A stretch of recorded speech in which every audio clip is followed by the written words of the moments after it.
Hello, honored geometry students. In this video, we are going to review how to contact your teacher if you have any questions.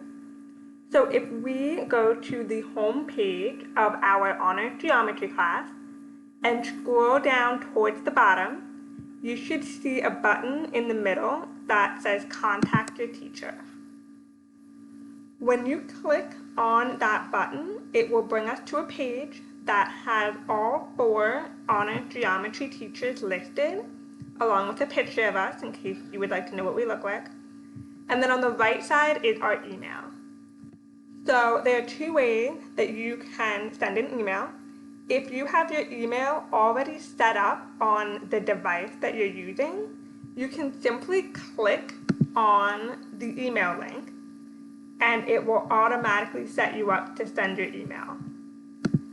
However, if you don't have that set up, you can simply just copy and paste the email address and then go ahead and type your message.